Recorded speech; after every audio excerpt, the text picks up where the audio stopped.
पूरी दुनिया में आध्यात्म और सकारात्मकता की अलख जगाने वाले पंडित सुधांशु जी महाराज रायपुर प्रवास में हैं और लगातार वो लोगों से रूबरू हो रहे हैं। किस तरह उनका पूरा कार्यक्रम रहा है और ख़ास तौर पे सनातन समाज को लेकर क्या संदेश देना चाहते हैं, हमारे साथ मौजूद हैं। सबसे पहले आपका सुदर्शन न्यूज़ में स्वागत है। हर हर महादेव। बहुत बहुत शुभकामनाएं हैं। और जैसे सुदर्शन चैनल अपना इस समय कार्य कर रहा है, हृदय को भी जीत रहे हैं, भारत को एक भी कर रहे हैं और सनातन संस्कृति को ऊपर उठाने के लिए आपका प्रयास निश्चित रूप से प्रशंसनीय है। बिल्कुल, जो सनातन प्रेमी वो बहुत पसंद करते हैं, लेकिन बहुत सारे लोग ऐसे हैं सनातन विरोधी जो लगातार सुदर्शन का विरोध भी करते हैं। महाराज जी, वो लोग ऐसे लोग हैं जो लगातार राष्ट्र का विरोध करते नजर आते हैं, कई बार हिंदुओं को कन्वर्जन कराते नजर आते हैं, कई बार हिंदू त्योहारों पर हमला करते नजर आते हैं।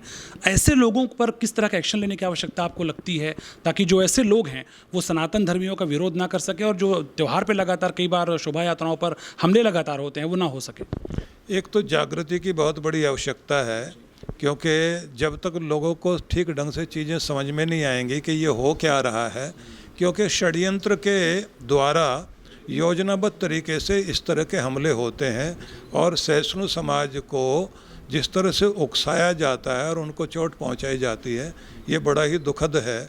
आने वाले समय में जैसे जैसे समाज और प्रबुद्ध होगा, एकता बढ़ेगी और लोगों के अंदर जागृति आएगी, तो ये चीज़ें ठीक होनी है और प्रशासन को और शासन को सख्त कदम उठाने चाहिए। और मैं तो ये कहूँगा कि आप जैसे पत्रकार लोग भी इन चीज़ों को उजागर करते चले जाएं, जिससे लोगों को तथ्य सामने आए और पता लगे कि स्थिति क्या है।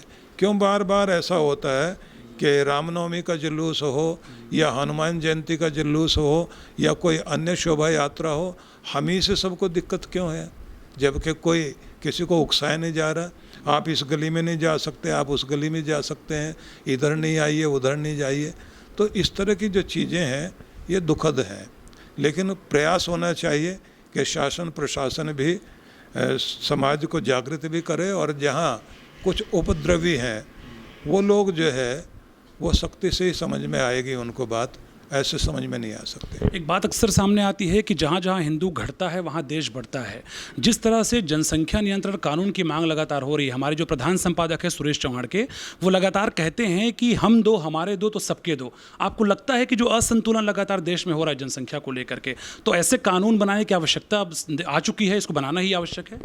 देखिए, आप चाइना को देख लीजिए, उनकी जनसंख्या इतनी बड़ी थी तो उन्होंने भी तो कठोर कानून का सहारा लिया।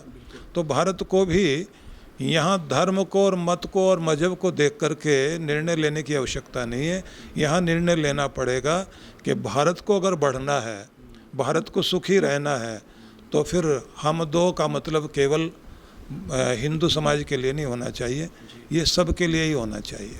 इस पर तो कठोर कदम कानून के अनुसार ही उठाए जाने चाहिए, बल्कि उससे पहले इसके लिए संवाद होने चाहिए। लोगों को जागृत करने के लिए इसके चारों तरफ अगर संवाद होते रहेंगे, लोगों के बीच में चर्चा होती रहेगी, इसकी आवश्यकता कितनी और कैसी है, तो लोग जागृत होंगे तो बात बनेगी। जी, बहुत बहुत धन्यवाद आपका। तो बिल्कुल देश हित में बहुत सारे निर्णय लगातार लेने होंगे और दूसरी तरफ लगातार कानून की मांग जो हो रही है उस पर सरकार को लगातार विचार करना होगा। कैमरा पर्सन गोविंदा के साथ योगेश मिश्रा, सुदर्शन न्यूज़, रायपुर, छत्तीसगढ़।